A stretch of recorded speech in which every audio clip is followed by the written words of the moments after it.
Folks, Kent Hovind here, and the crew at Dinosaur Adventureland. We are here to help you evolutionists that have lost your marbles. We found them. They are right here. Evolution is a fact.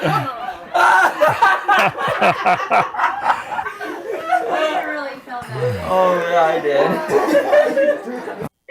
The DNA is incredibly complex, but I'm trying to get you to see a bigger picture. Comparing similar DNA between me and all other Norwegians might prove there are genetic markers that all Norwegians have and all Namibians do not have. Okay, that's probably true, but we're still human and we're still interfertile. I get that, Kent, but that's you not don't get it. You do not get it. Humans produce humans. The You don't point is, get it. DNA is complicated, and there's a lot we don't know, but this we do know. Okay. We can use neutral genetic variation to place your genome in the context of a particular population history. And Sure. the exact same methodology, using that same neutral variation, is the type of variation that I'm talking about when we look deeper into evolutionary history, differences between species or common ancestry between species and families, et cetera. It's the same technique. I understand, heard every word, and understand. Now, so the similarities that I have with other Norwegians, even though I've never been to Norway, that same type of data you're going to use to prove that humans and grass are related if you go back far enough. Is that your variation? Yes, and there's a reason for that, because it's the same process. It's the same process. We can look for patterns of common ancestry when we look at neutral genetic variation. Again, it's two models, and the data are only going to support. They're going to support the predictions of one model or the other. Now, I haven't heard your model necessarily make any clear predictions. Okay, I'll make one right now. I predict humans will always produce humans. No matter what climate you go to, no matter what country you go to, no matter how far back in history you go, you will never see an example, where a human has produced a non-human or come from a non-human. Well, Ken, That's my prediction. I need predictions that we can test without the benefit of a time machine. I go to any maternity ward and watch when the baby's born. It will be a human. But that's consistent with the evolutionary prediction as well.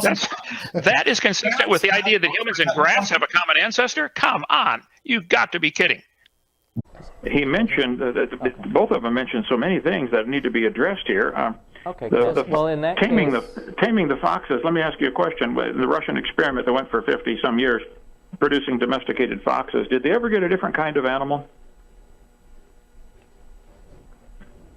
Well, how long were the experiments done? I mean, I don't know of the study, but how long were the experiments done? I mean, you can't all of a sudden just say, well, they had 5 or 10 or 50 years and that's it, and that's all they're going to do.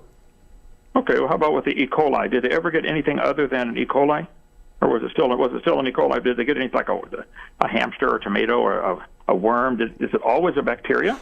Did they get a new kind? You slipped in the word species a couple times there. I'm not talking about species, the different species of lizard or different species of, something like that. Is it a new kind of animal? Would anybody in the world recognize it as a new kind, which is what the Bible says, they bring forth after their kind? Was it still a lizard, or was it still an E. coli, or was it still a fox?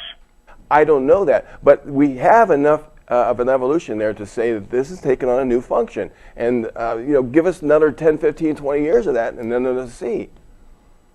Well, I'll go ahead and intervene as moderator. If each side could define their term. He's complaining that you're using the word species. If you could define the word species. And Kent, if you wouldn't mind, if you would define kind, I think that would be fair. Okay, well, the Bible says they will bring forth after their kind, so apparently the same kind involves bringing forth, i.e. reproducing. I think dogs and wolves have been demonstrated that they certainly have a common ancestor and came from the common reproducing pair. And the E. coli bacteria would also be the same kind. Now, whether it's diploid or triploid with the, I forget which tree was talking about. I think it was lizards. It's still a lizard, and there's no new information. Going triploid is only a duplication of the existing information already there. It's like if I hand you a book and I say, okay, now here's 5 copies of that book. Oh, wow, that's not new information. It's another copy of the exact same thing. And so an extra copy of the chromosomes is not new information. Where are the examples that you can give of new information that changed something into a different kind of animal? And until you find those examples, you should admit you have a religion. You don't have a science. It's a religion masquerading as science. And if that bothers you, I'm sorry, that's just a fact. Well, we'll just have to accept that for what it is. And if you Calls himself Aron Ra, but I don't like the Egyptian goddess. Dogs always just produce... demonstrated other, and will now do so again. Let him get it out. Let him get it out. I will say it again. You haven't understood it in 20 years, but dogs do always produce dogs. Do you know of an exception to that? Because of the evolutionary law of monophily, that is true. And dogs remain conoidean carnivores. They never became a non-carnivore when they produced the first dogs. Still a carnivore. Still a member of every one of its parental clades. Same thing with cats. Phalloidean carnivores is still carnivores. Dogs, cats, both carnivores. Okay, let me ask you a question. Are pine trees carnivores? Because carnivora is limited to a subset of mammals and trees are not even animals, no. But you think elephants and pine trees and dogs are related? Are still eukaryotes, yes. So, but at some point they became carnivores. Something happened. Yes, that's correct. And I've got a series of videos explaining the evolutionary stages of that if anybody listening to this cares. That ought to be exciting. Okay. You came from soup. And the soup came from the rocks that got rained on and dissolved. Yes, you teach you came from a rock. Stop lying and say you don't believe that. Admit it and show some respect, for heaven's sake. Why do you walk on them on your sidewalk? This is your ancestor. Don't you have any respect whatsoever? You mix them up with cement and flatten them out and drive on them with your car. How disrespectful can you get to your ancestors? Gee. Religion. A set of beliefs concerning the cause, nature, and purpose of the universe. That is what fits your religion of evolutionism. Except that it doesn't. It does. It's exactly it. No, it doesn't, because evolution has nothing to do with the cause of the universe, nor certainly not the purpose of it. Does it have to do with the nature of the universe, how things work? How things work, yes. Okay, well then you but have a not religion. With the universe. Okay. You believe that dogs, you believe that whales, I think it was elephants and pine trees are related. They're one's both ever seen eukaryotes, are they not? No one's ever seen an elephant produce anything but an elephant. They are both eukaryotes, are they not? It doesn't matter. They're both living. Why does it not matter? They're both above ground. They both yes, and they're both eukaryotes, correct? It doesn't matter. You're missing the point. It certainly does matter. But okay. The question is not whether it matters. The question is whether or not they are eukaryotes. You're missing the point completely. No. You are missing the point. Are they both eukaryotes, yes or no? As far as I know, they are. That doesn't. Yes. So does Have that you ever prove seen a eukaryote give birth to a non-eukaryote? Does that prove they're related? Within the phylogeny, yes, it does. Okay. Now, since you keep talking about phylogeny and said this is your area of expertise, I would like to just ask you. You were on a show called The Non Sequitur, which I think is classic. A non sequitur is a conclusion or statement that does not logically follow from the previous argument or statement. Okay. I think we can give examples of elephants producing elephants and pine trees producing pine trees. It does not logically follow that they are related. Correct your idiocy. You have no idea what you're saying. I will help you here. Religion is a belief, pretend. And you have. Don't pretend. You have I know that belief. you made a life out of pretending, but that's not what we're going to do. I'm addressing your error. Hey. Just be very clear. Hold it. All right, you are the one continue. pretending. You are pretending that a pine tree and an elephant are related. Come on, that's a pretend. Okay. I don't need to pretend that. I'm trying to demonstrate something to you. I'm trying to explain something to you, and you're trying to talk over me to make sure that doesn't happen. Well, go back and listen to the tape. Who's talking over who here? One kind of tree. Yeah. I couldn't believe that guy. He said pine trees and elephants are related. Oh, I know. After all, we both have eukaryotes. Yeah. For that matter, elephants and rocks are both affected by gravity. That proves they're related. I mean, what more proof? But do they follow the same rate? Elephants and chickens are related because they both have feathers except for the elephant. I mean, hello, that's proof. Anything becomes proof for their theory in their thinking, okay? It's mind-boggling they could be that dumb. Okay. Sure. You have not ever, to my knowledge, in anything I've seen of yours, explained where matter came from, where space come from, or where time came from. You're concerned about these stars being a certain distance away, but I think I think you would agree that there is an enormous amount of mass in the universe. If you collected all the stars together and squeezed them into a ball, and all the planets that we've seen, there'd be an enormous amount of material. Where did that come from? you wouldn't have material actually. The temperature would be so high that it would all basically be radiation. It would it would just be pure energy. Okay, so where did the energy come from? This actually counts as evidence. So where did the energy come from? In favor of the Big Bang Theory. Yeah, time, space, matter, energy. Where did they come from? To say something, you say something exploded with the Big Bang. What exploded? That I don't have an answer to. That being said, though, that's irrelevant to the question of how old the universe actually is. Why the universe went from its initial state of a very hot, very small, and very dense state into the current cool and sparse state, we don't know yet.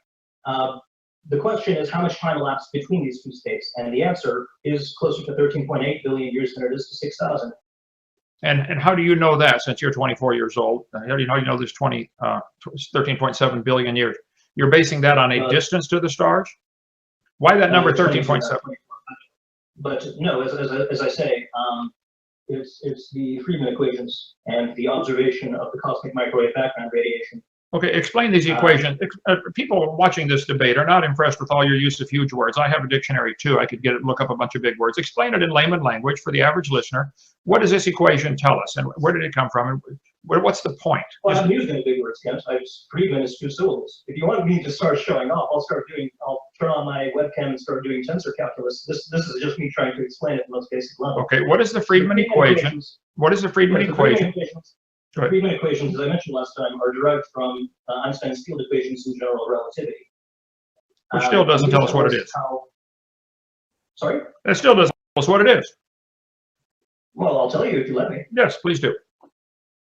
Okay, so the Friedmann equation tells us how the space and how the universe changes based on the energy density of different parameters. How much mass is there, how much radiation is in the universe, what the relative concentrations of these things are, and how the universe can be expected to change in its shape and its size based on these parameters. Okay, let's take that one bite at a time here now. Are you saying the universe changes its shape and behavior? What exactly is the shape of the universe, and what is beyond that shape?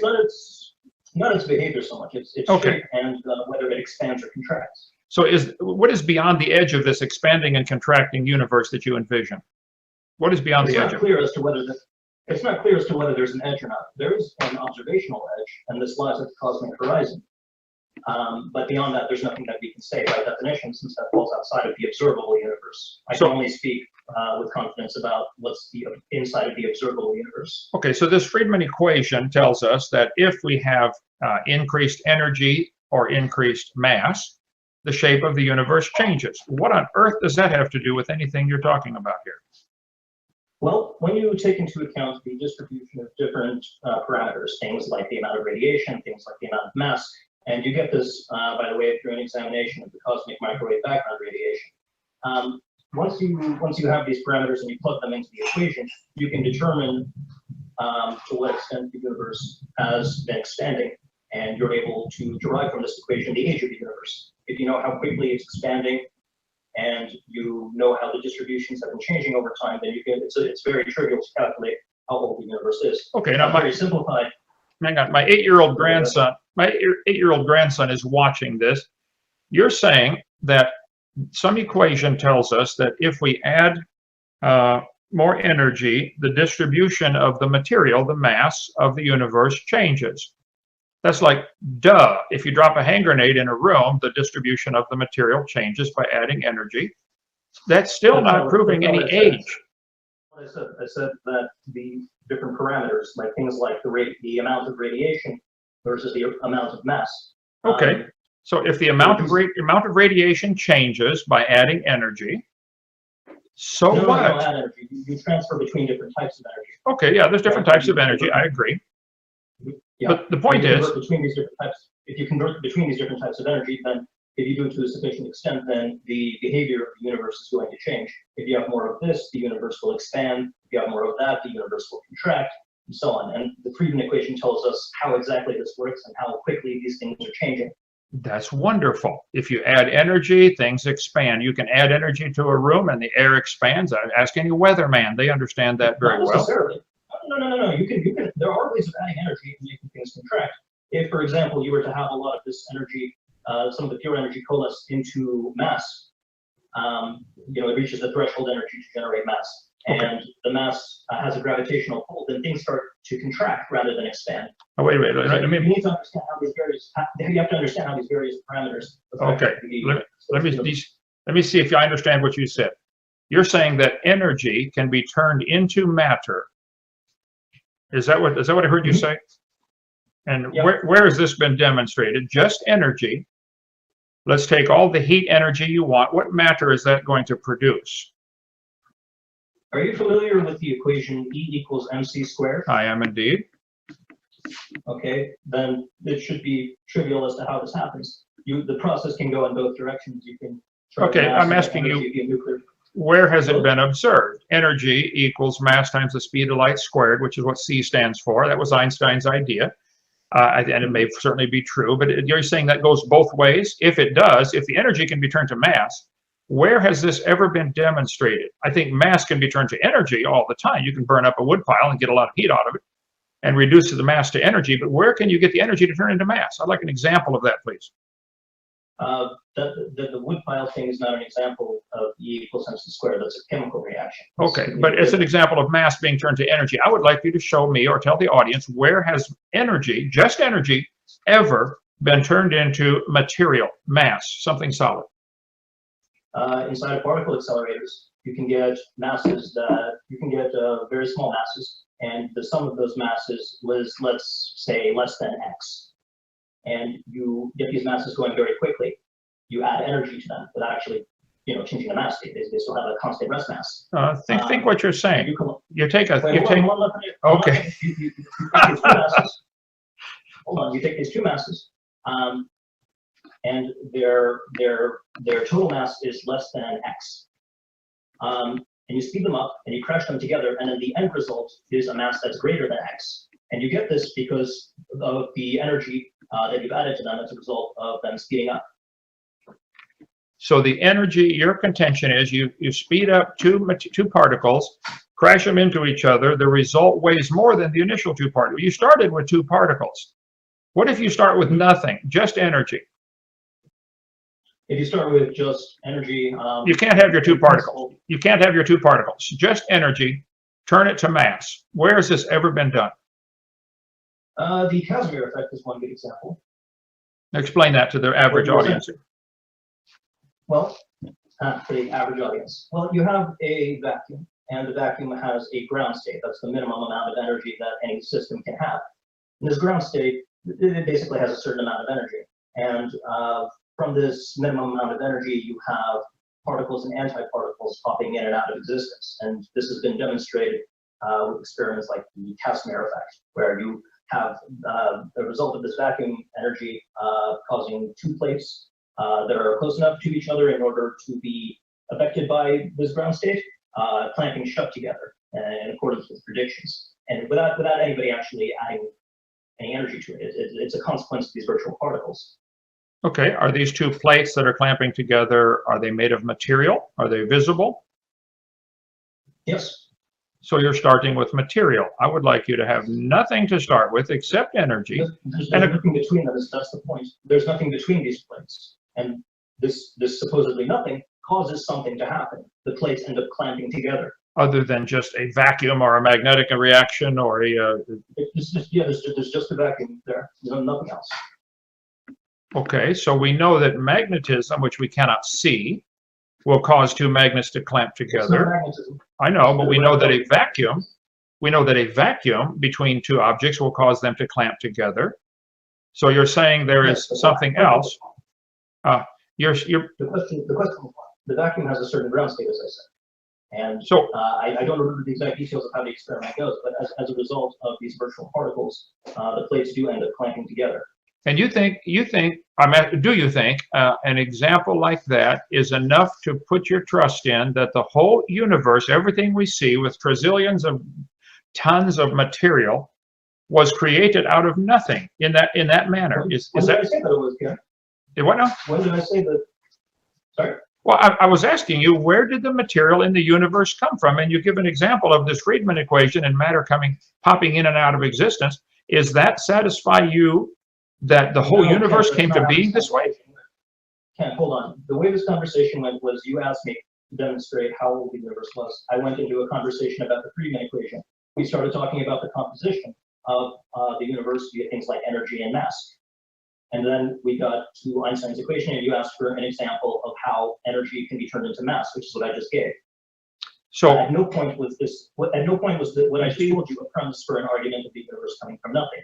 There are some models that do suggest this may be the case, but nobody's saying that this is something that's as firmly confirmed as the Big Bang theory. So let's not equivocate here, Ken.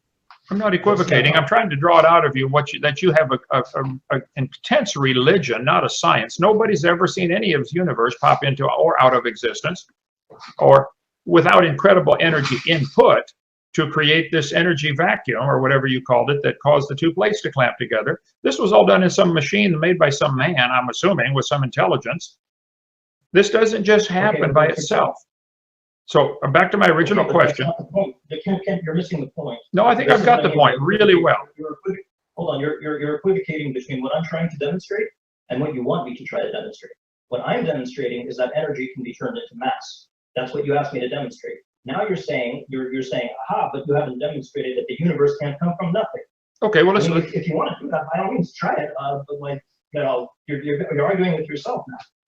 So you're saying that an experiment was done in obviously some man-made machine using a lot of energy, a particle accelerator, which takes an enormous amount of energy. Ask the folks in Europe. This case, no. For the No? Casimir effect, no. Okay. Was there a particle accelerator? Was there any kind of design to this particle accelerator, or did it come by chance? Did somebody design it? Well, clearly, yeah. Okay, good. So if particles can come in and out of existence, let's assume that's true. I think I'd have to watch that to have mass change to, energy change to mass.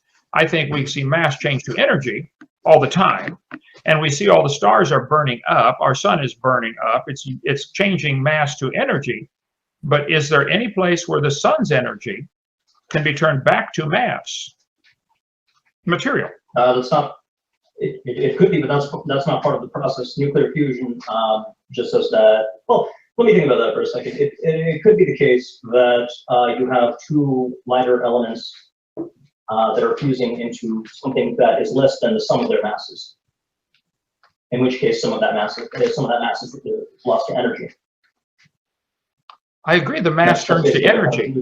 You're missing it. Okay, but you have to understand the equal sign points in both directions. Now, whether or not this happens in the sun, I don't remember at the moment. But I do know that, at least in the case of the Casimir effect and other similar experiments testing quantum vacuum fluctuations, this is all part of quantum field theory.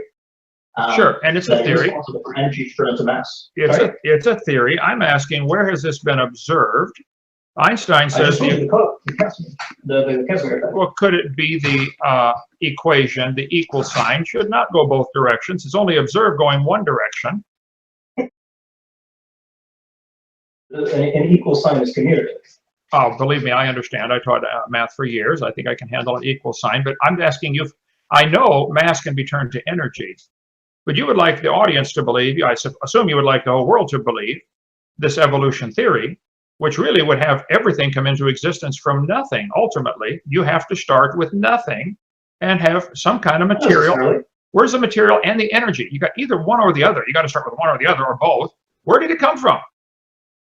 I told you already, we don't know where it came from, but that's not what the Big Bang tells us. The Big Bang tells us how the universe came from its initial very hot and very dense state, where there was a lot of energy, into the current very sparse and very cool state. Okay, so would I be safe to say that you do not know where the initial energy came from to heat up this this speck or whatever? You're saying you don't know where the energy came from. Okay, and this energy, nobody knows. Nobody knows. Okay, no, I'm asking. I'm trying to get it clear for the listening audience. I doubt you're going to get it. All of what is currently all of the galaxies, all of the stars, all of the planets, my metal Chevy van, everything existed in a state of energy in one little speck. What do you call it? How big was this energy spot? It's not clear. Just really small.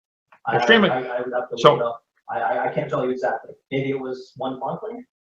Okay, so my my old Chevy van, and the whole universe and all the planets and all the stars existed in a extremely small spot of energy. Do you really believe this, Crocoduck? I mean, are you serious? You really believe this? What's the matter? What's the matter, Mr. Hovind? Does it tickle your intuition? It tickles my funny bone. I think it is so stupid, like beyond capital S stupid. I am amazed an intelligent person would believe such a thing. You have to go to school for years to believe something that dumb. This is what they're teaching the kids in the schools. I didn't write this. Okay, I collect the books. How about Discover Magazine? Was your ancestor a sea sponge? Discover what? Discover how stupid you can be? What are you discovering here? What incredible faith you have?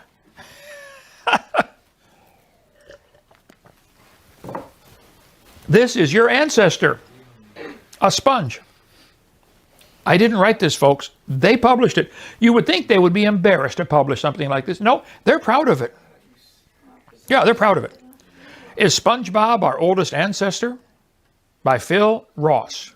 Philip, you should be embarrassed of yourself. Totally embarrassed. Call me up, 855-BIG-DINO, extension 3. I'll talk to you, I'll comfort you, I'll console you, and I'll guide you into the light, okay? Sea sponges may have played a key role in evolution of life on Earth. It's difficult to imagine that man could have evolved from an organless, multicellular sponge. You can take a sponge in a blender, blend it up, dump it out, it'll reassemble into a sponge. Or make multiple sponges. Yeah, a living sponge. Each cell knows how to build the whole body. Who taught it that? You can blend it up, make sponge nog. Then again, that's what hundreds of millions of years of natural selection will do. You are dreaming. Somehow adding hundreds of millions of years will turn a sponge into a human. Am I misinterpreting what he's saying here, or do I have it right and it's just stupid? I think I got it right. That's what he meant to say, and it's dumb. Real dumb. Okay.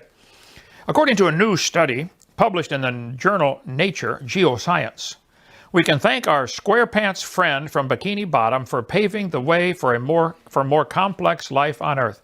There's Grandpa right there, right up on the shelf. Grandpa. Just imagine your great-great-grandpa was a sponge. Do you even get embarrassed at all? What? You would think they would. Never mind. Here's General Science textbook right over there, Jeff, by you.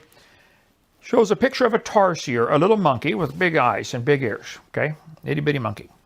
It says, 30 million years ago, these critters evolved. Let me translate that for you. Long ago and far away.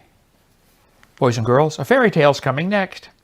Anytime you see millions of years ago in a book, it means a fairy tale is coming next. Count on it. That's what it means. That's your clue. Oh, this is story time. Go ahead, teacher. I'm listening. It's imagination time. That's all it is. It says they're ancestral to both humans and modern apes. Now hold it. 30 million years ago, tarsiers evolved into both humans and modern apes. Grandpa? Well, what big eyes you have, Grandpa. The better to see you with, my boy. What big ears you have, Grandpa. The better to hear you with, my boy. And I'm just wondering why. Well, I would go back to all we have for science is observation, testing, demonstration. Go ahead and show me. Okay. How are you going to turn your hoofed animal into a whale? Huh? Would you agree? Did you describe it over time? Well, in the individual microevolutions? Do you understand how whales breathe? Through a blowhole. Do you understand that blowhole goes to their lungs? It does not go through their esophagus. Okay, I don't see where you're going with this. Okay. They eat through their mouth, which goes straight to their stomach. It is totally unconnected, different tube than the lungs getting the air through the blowhole. You, however, and I both eat and breathe through the same orifice called mouth. And then you have to have a special flap, a valve called the epiglottis, to change it if it's going to go to the stomach or the lung. lungs. Its body is arranged in a different way, so that it couldn't have come from a hoofed animal that lived on land. how could this hoofed animal on land, which has one orifice like a mouth going to two different things with an epiglottis, how's he going to develop a blowhole that is a completely separate new tube? How's it going to live in the meantime? And where is the evidence? Slowly over time. And where's the evidence for this? They have fossil records. How can this physically work? I don't understand how the cow. To tell you the truth, I don't know how every single macroevolution happened, but just because I don't understand it, it doesn't mean it never happened. I mean, I don't understand how a camera works either. That doesn't mean it doesn't work. Okay. Well, that's, I guess, my whole point, Jerome. What you have is a very sincerely held, strongly held belief that it can happen, in spite of the fact you have no provable evidence. Nobody's going to ever... Other than the intermediate fossils? Well, as I point out clearly, nobody's ever refuted. You can't prove those fossils had any children. You certainly can't so we'll prove... just call it a theory for now. Okay, well then we're back to the main point. Where's the evidence? So do you agree evolution can be taught as a theory? No, there's way less than a theory. It's called a hypothesis. I could get a hypothesis that a cow could jump over the moon. So then I get in order to become qualified as a scientific... There's nothing suggesting that a cow can jump over the moon, though. Well, that's my theory. My theory is if we give that cow a bunch of vitamins, he'll be able to jump over the moon. So There is nothing supporting that. There is nothing at all supporting that. So therefore, it's going to simply stay a hypothesis. There you're back to your magical, if I said, Mary Poppins flew rapidly through the air, you'd say that's a fairy tale. That's not, I agree. What would be the science behind it? What if she flew slowly through the air with her umbrella? Sorry, I lost you there. Would you say it one more time? Well, if Mary Poppins flew quickly through the air with her umbrella, you would say that's... I would say, how does the umbrella work? See, assuming this whole Mary Poppins thing is an actual theory that we're taking seriously, you would have to be specific about how it works. Okay. How does an umbrella fly? How come my umbrella can't fly? Well, let me take one that's like straight from the textbook, since I taught these topics for you. Okay. The textbooks have pictures showing that a frog slowly turned into a human. If I told you if you kiss a frog, it will turn to a human, we would all agree, I would hope you would agree, that that is a fairy tale. It doesn't happen, okay? But you think if we give the frog millions or billions of years, it can turn into a human. I can show you from textbooks that you probably went to school and learned from, since you have a BS in... They say the frog turned into a human, or they say the frog and a human share a common ancestor? Well, a frog-like ancestor turned into a human. Sorry, I lost you again. Can you repeat that? A frog-like ancestor, some type of reptile, fish, amphibian, reptile, mammal is the series they teach, FARM, F-A-R-M. So, yes, they do teach that reptiles turned into humans. So, that one particular frog did not turn to a human, but the frog kind turned into the human kind slowly. But yet you would agree if the frog turned into the human kind quickly with a kiss or something, that's a fairy tale, but somehow adding time seems to solve everything in your mind. I'm baffled that you can believe such a thing. Allow us to evolve these corn or strawberries or whatever. No, I would be cautious going down that trail. The corn, they're selecting for size. If they get a mutant that is now larger size, okay, is that new information, or is that the same information gone haywire? There's no new. The corn didn't turn into a strawberry or banana or elephant. It is still corn. It's still recognizable as corn. So I don't think the mutation actually added anything. It accentuated something that was already existing. So I don't think that process is going to offer any hope to those who want all of humans to come from rocks over 4.6 billion years. Okay. I can. Well, let me point out one more thing, Jackson. One more thing. Go ahead. One more thing. This corn that they have produced, and I grew up in Illinois corn country. Believe me, we were surrounded by miles of corn. The corn is A, still corn. B, it is less resistant to diseases. You have to babysit it and spray it with all kinds of stuff. And it turned loose into the wild, it would very quickly revert in a couple generations, if it survived at all. It would revert back to the native original corn. So this is not something that is going to work in nature.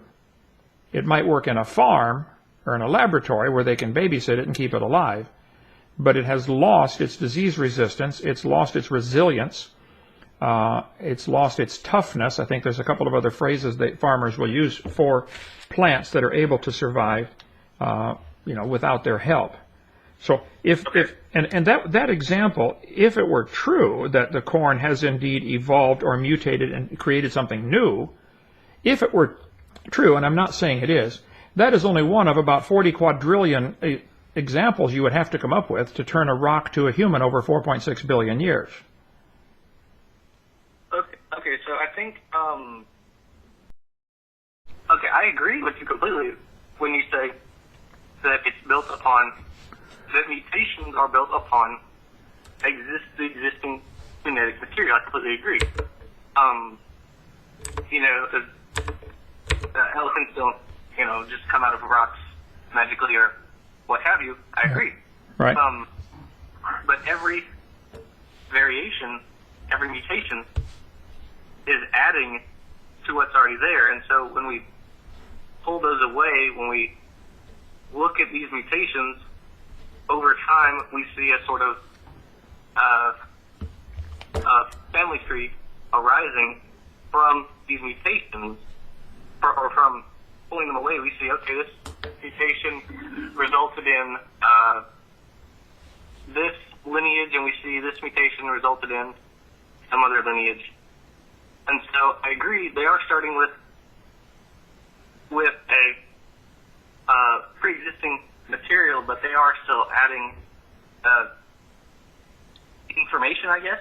Well, that's where I would disagree. I don't think, this is a fairy tale that people tell. This is a story, but it's not observed in nature. We don't observe mutations add information that it's useful and then succeed in passing it on to the next generations. We don't see that in nature. So it's not really science. It's more of a religion. It's something people believe in, and they believe in it very strongly. And I have to admire their faith. But it's not science. Whatever it is, science is things we can see and test and observe and study and demonstrate. So it's not science. It is a story. It's if you give it enough time, it might happen. Well, okay. We've had farmers raising cows and pigs and corn and chickens and everything else for generations, thousands of years. And all we've ever seen is chickens produce chickens and cows produce cows. And if you get a mutation that's too far from normal, it dies. The second problem you have is if you did get a beneficial mutation, like you're mentioning here, I don't think there's an example of one, but if there was one, now you got a gigantic problem of who does this one marry? You got to get two mutations identical in the opposite sex at the same time in the same place. They got to find each other and be interested. That's right. So I want to go back to this idea of information. Can you give me a definition of that word? Does that just mean genes? Well, it just means genes? The English language is based upon a code of 26 letters called the 26 letters of the alphabet. If you had mutations in your writing, if you were writing down in English and every once in a while you get a mutation, a misspelling, how long would it take that process of getting mutations or typographical errors or misspellings to turn your sentence into Russian or Chinese or Korean? Well, it won't happen. It doesn't happen. It can't. I mean, we can... I'm sorry. Well, it's based on a different code. See, adding letters or deleting letters or transposing letters in a sentence, as an example of a mutation, is not going to add new information, especially if anything wrong or negative is eliminated right away. And there certainly seems to be a process in nature called natural selection, where anything that isn't the best or toughest or strongest is going to be naturally eliminated. It's not going to survive. If the sheep can't run as fast as the rest of the sheep, well, then the wolf is going to catch him first. So he doesn't get to pass on his genes to the next generation. I don't think that mutations are incremental. I mean, you can imagine that if you want, but that's not science. It's something people imagine happening, and they tell stories about it, and they say, well, what if, and it's not science. Whatever it is, it's a religion, I think. Okay. So So I guess we'll talk about the. You mentioned languages as you're talking about mutation. Well, we can actually see the evolution of languages. We can see the evolution from Latin to Old Castilian, which is the colloquialism of Latin, or colloquial language of Latin, to Spanish, for instance. And we can see the evolution, if you want to call it that, in such works as Don Quixote, which has elements of both Old Castilian, which is the Latin colloquial language, and Spanish. Sure. So well, we can see. Hold on. Let me give my input on that so far, and then you can go on. That is a poor example of using the word evolution, because that didn't happen by itself. There were a lot of intelligent people over the centuries who were making those changes. People in the last 100 years have come up with thousands of brand new words. I don't know that the word computer was in any dictionary 200 years ago. I don't think the word automobile was in any dictionary 100 years ago or 150 years ago. So, yes, we are all, our English language is evolving, if that's what you mean, but it's happening as a result of a lot of intelligent, or sometimes not so intelligent, input.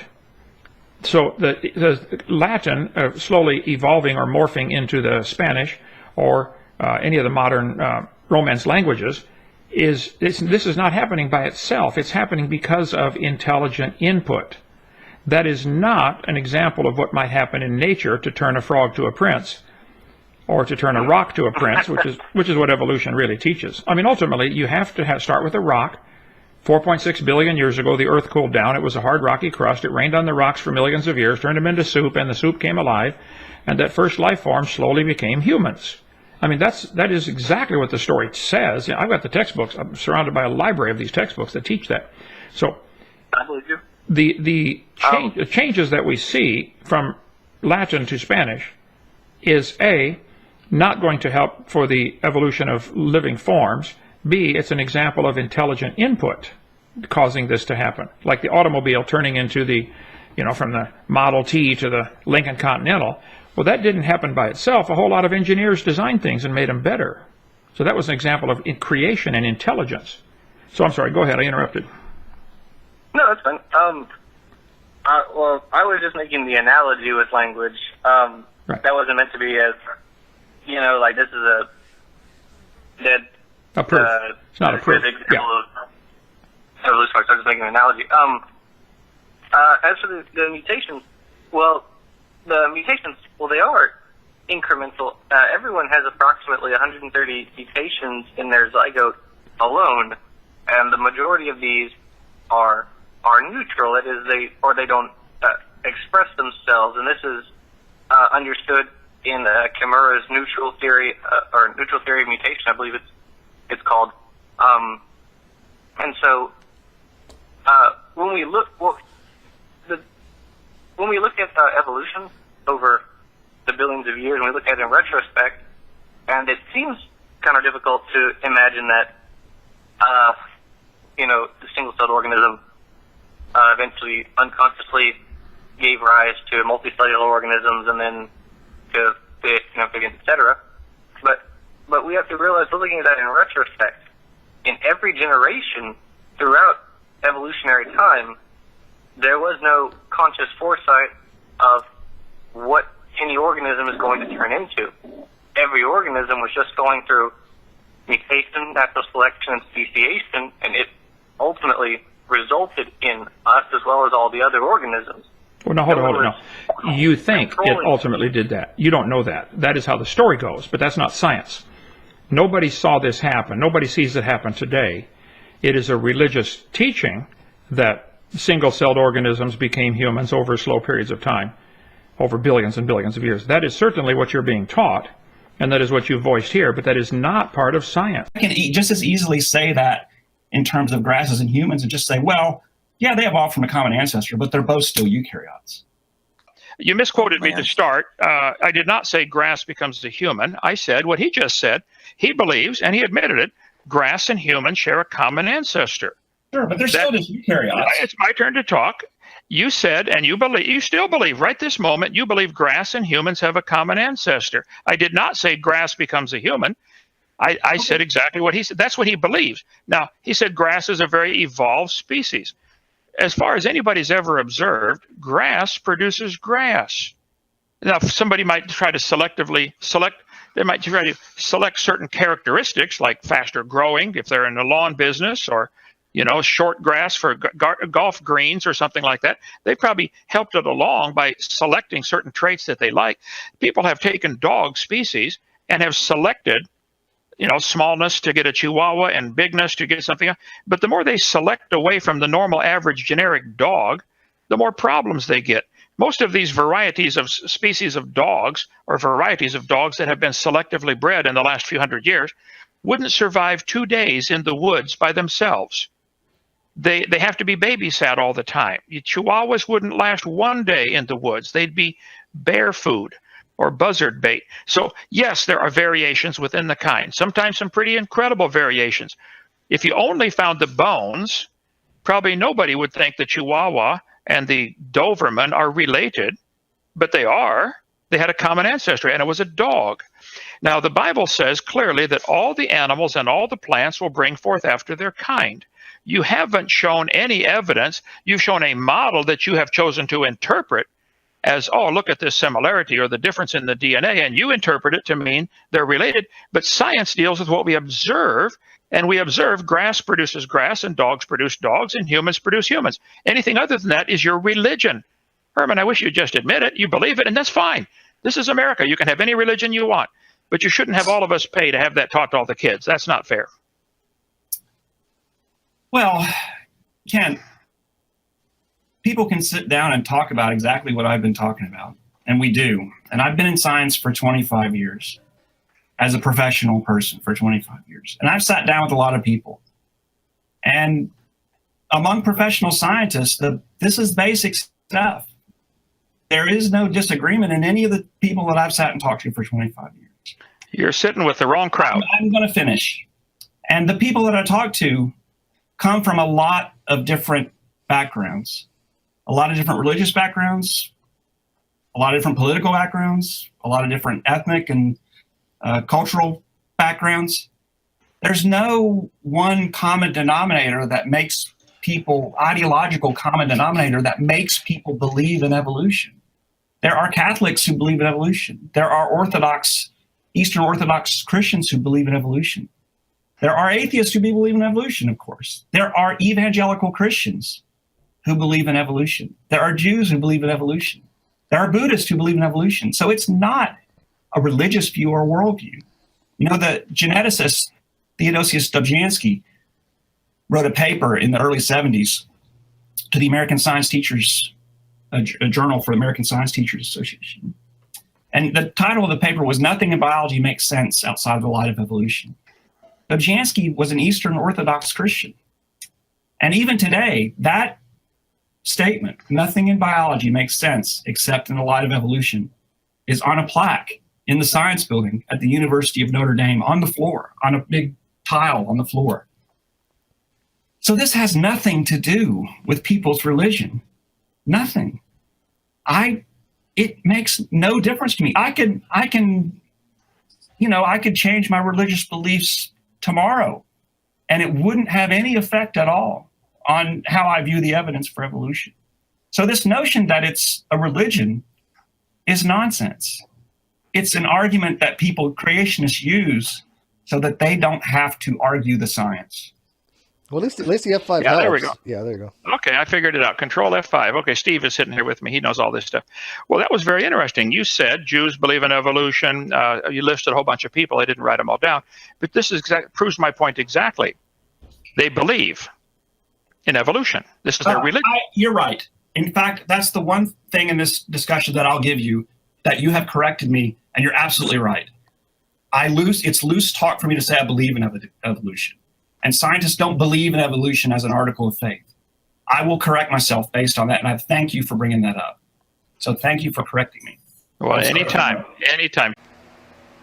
This textbook says evolution is a fact. course, this is silly. Those who believe in evolution have no answer for where time, space, matter came from, no answer for how life got started, and no answer for what mechanism can add new information.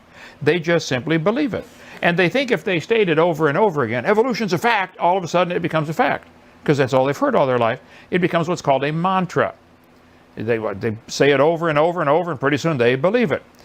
They are convinced that evolution is true, and all they need to do is add more time and money and research to prove it, to turn a protozoa to a biology teacher. Now look, to go from an amoeba to a biology teacher, there's a whole lot of new information that has to be added. They have no explanation for where this information is coming from. Well, not for some of them.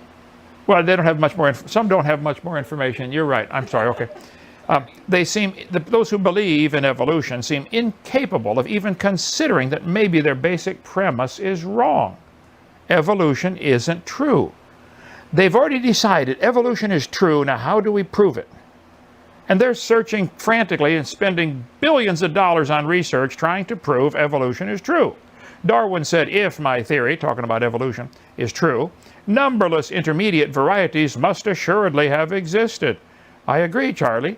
There should be trillions of intermediate species between the amoeba and the biology teacher. We don't see any. So in the mind of the evolutionist, there's only two options. Evolution happened gradually, or evolution happened quickly. Well, boys and girls, was it gradual change or rapid change? There's a third choice. It didn't happen at all. It didn't happen at all. They're not even capable of thinking that. This guy said, since Darwin, many links have been found. No, they haven't. Not one single link. It's not like there's missing links. The whole chain doesn't exist. There isn't a chain. It's not just a link you're looking for. There isn't even a chain. In the years after Darwin, his advocates hoped to find predictable progressions. In general, these have not been found. Yet the optimism has died hard. Boy, that's the truth. They're still optimistic. We're going to find evidence. And some pure fantasy has crept into textbooks. This is David Ropp, who believes strongly in evolution. But he said, there's a lot of fantasy in our textbooks. Boy, they keep looking for the transitional fossils. They've got to be out there. I love this. Somebody sent me this today. There's Darwin on the couch with the psychiatrist. Are the transitional fossils in the room with us now, Mr. Darwin? You are delusional if you think there are the whole chain is missing. But the textbooks, they'll put a picture of a whale going to a dog-like animal, and all you got to do is line up the pictures, and that's proof. I mean, in their mind, that's proof. They draw lines on the paper, but that's got to be true. In their mind, it happened. Now we just have to find out how. Best evidence for evolution, he responded by saying it is systematic phylogenetics. And he said in his little 3-minute YouTube clip, the only way Hovind can counter that is to meet the phylogeny challenge, which no creationist will ever even attempt to do. Okay, first place, I'll help correct you a little bit here, Aron. It is phylogenetic systematics, not systematic phylogenetics, but that's okay. According to evolution.berkeley.edu, all life on Earth is united by evolutionary history. We are all evolutionary cousins, twigs on the tree of life. Phylogenetic systematics is the formal name for the field within biology that reconstructs evolutionary history and studies the patterns of relationships among organisms. Unfortunately, history is not something we can see. That is correct. Phylogenetic, from the dictionary, just Googled it on Google here, relating to the evolutionary development and diversification of a species or group of organisms, or of a particular feature of an organism, for instance, the teeth or the bone structure, etc. And I'm holding in front of me, I'll show it from Encyclopedia Britannica 2005, a phylogenetic tree based on the nucleotide differences in the gene for cytochrome C. And they have all these creatures with lines drawn between them showing that a human, a monkey, a dog, a horse, a pig, etc., and a moth and a screwworm and a tuna are all related to a common ancestor. They draw these lines on the paper and that becomes their science. Now, I'm curious, why did they choose to use the phylogenetic tree based on cytochrome C? Why did you make a tree based on the number of chromosomes? Or based on the adult body weight? Or based on life expectancy? Or based on life or gestation period? Or based on average number of offspring? Or based on the number of teeth? They have to focus on derived synapomorphies.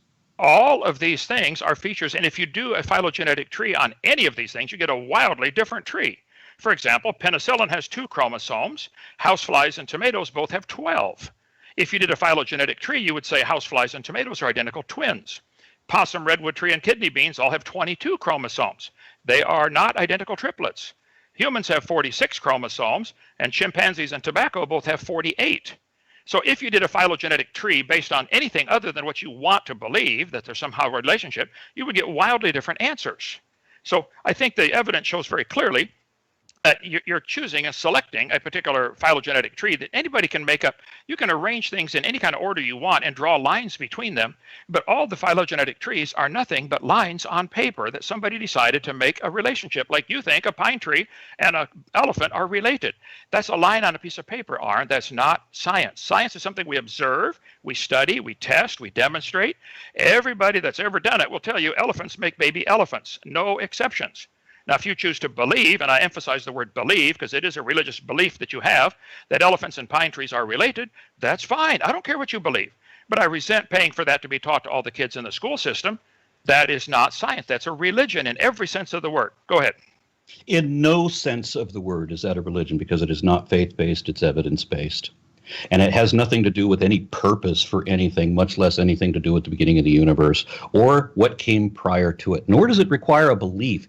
I would suggest that we both start from not believing anything and just review the possibilities. I have heard creationists argue that a watermelon is 98% water and a cloud is 100% water, and so a watermelon only missed being a cloud by 2%. Or that we could classify an octopus as being an ink pen since it spits ink, and we can classify it as a spider because it has 8 legs. And these are all deliberate attempts to avoid the fact. Again? Avoid the fact of what? That an octopus is related to an ink pen? What? You understand the law of monophyly, but as I just described, it means that you can't outgrow your ancestry. That means at no point in evolutionary history did one kind, which doesn't exist, ever become another kind, which doesn't exist either. You just told me that elephants and pine trees are related. You do right, believe and they're still eukaryotes, kinds. aren't they? So that's all it takes. So they're still eukaryotes, aren't they? So that proves they're related. Are they still eukaryotes or no? Yes. Does that prove okay, they're related? Okay, good. And they never became a different kind, ever, did they? So your definition of kind would include a pine tree and an elephant as the same kind of creature. Are they both eukaryotes or no? Are you drunk? Okay, then they are insane. both the same kind in that respect, right? Go ask your mama to explain it to you, okay? It's not hard.